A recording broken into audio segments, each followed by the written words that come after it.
Hello mga kapatid, magandang araw po sa ating lahat.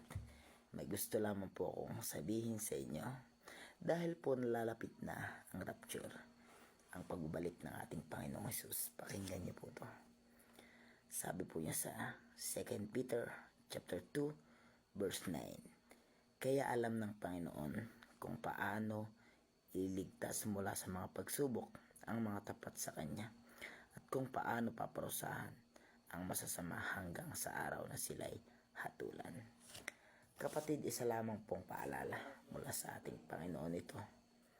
Kapatid, na kapag po tayo ay meron Diyos sa buhay natin, may Jesus sa ating puso, at higit sa lahat, kapag po tayo ay tapat na naglilingkod sa ating Panginoong Jesus, tayo po ay ililigtas niya sa anumang mga pagsubok sa buhay at ililigtas niya tayo sa kapahamakan.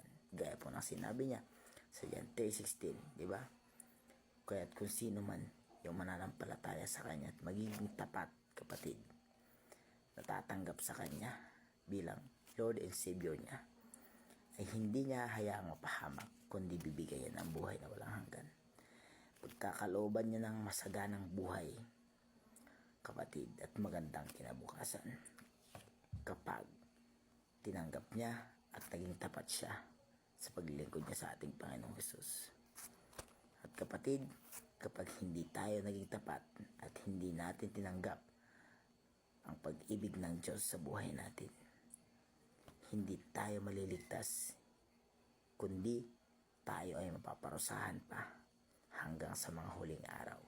Kapatid, hanggang sa paghahatol ng ating Panginoong Hesus, hindi tayo makakaligtas. Hahatulan niya tayo ayon sa ating mga gawa.